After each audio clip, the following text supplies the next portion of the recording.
Hello and welcome to inside ज्ञान।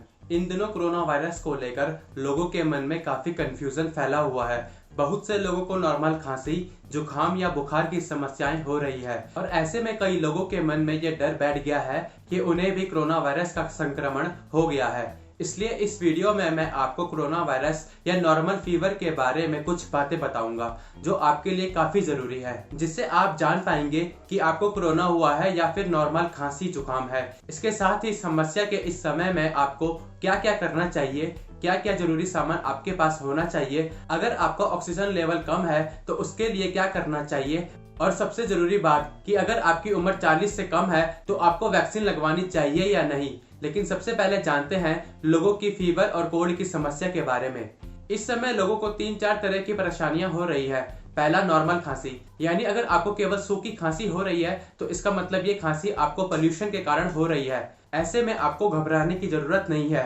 दूसरी type की खांसी जो कई लोगों को हो रही है वो है कफ वाली खांसी, यानी इसमें लोगों की नाक का बहना, गले में कफ जमना और नाक बंद होने जैसी समस्याएं हो रही है। और अगर आप इस कैटेगरी में हैं तो ये भी नॉर्मल ही है, यानी मौसम या एलर्जी के कारण आपके साथ ऐसा हो रहा है। इसके साथ कई लोगों को कफ के समय बलगम वाली खांसी, नाक बंद रहना और हल्का सा फीवर हो रहा है। ये भी कुछ हद तक फ्लू या मौसम के कारण हो सकता है। फ्लू का मतलब कोई भी फ्लू हो सकता है। तो फिर कोरोना वाले लक्षण क्या है?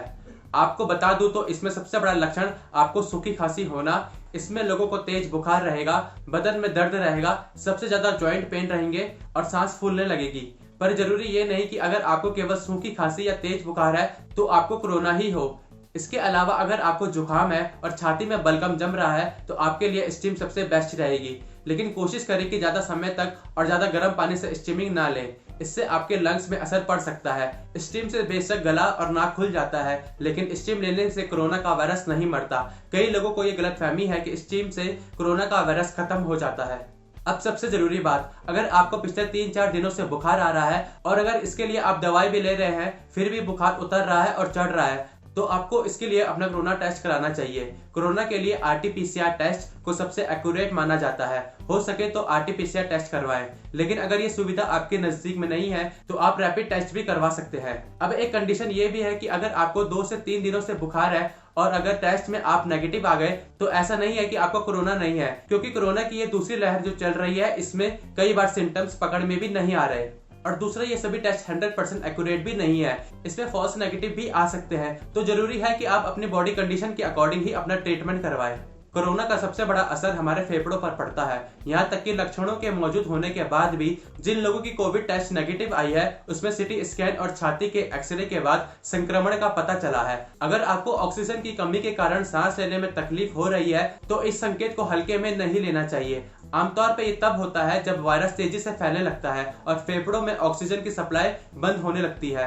कोरोना के इस लक्षण को पहचानने के लिए सबसे अच्छा है कि आप सांस लें और आधे मिनट से 1 मिनट तक उसे रोक के रखें। जिसको कोरोना का संक्रमण होगा वो 10 से 30 सेकंड तक ही सांस रोक पाएंगे, क्योंकि कोरोना के कारण फेफड़े सिकुड़ जाते हैं जिससे ज्यादा देर तक सांस रोकना संभव नहीं है। अगर कोई बुजुर्ग व्यक्ति है तो वो कम से कम 45 सेकंड और युवा 1 मिनट तक सांस रोक सकते हैं। इसके अलावा आप 1 मिनट में 60 बार धीरे धीरे और कम से कम 120 बार तेजी से सांस लेते हैं तो आपको कोरोना नहीं है। अब कुछ जरूरी सामान जो आपको इस समय अपने साथ रखने चाहिए। आज के क्रिटिकल टाइम और हॉस्पिटल की कंडीशन को देखते हुए आप भी कुछ जरूरी सामान अपने पास रख सकते हैं, जैसे एक थर्मोमीटर मेडिकल स्टोर से खरीद के आप अपने पास रख सकते हैं और दिन में 3 से 4 बार अपना फीवर टेस्ट कर सकते हैं। और अगर आपका बुखार 100 से ज्यादा है तो आप फीवर की दवाई ले सकते हैं। इसके लिए सबसे बेस्ट है पैरासीटामोल। पैरासीटामोल दिन में 3 से 4 बार खाई जा सकती है, इसमें कोई परेशानी नहीं है। लेकिन अगर फीवर कई दिनों से है तो आपको कोरोना टेस्ट करवाना चाहिए। इसके अलावा आप पल्स ऑक्सीमीटर भी खरीद सकते हैं।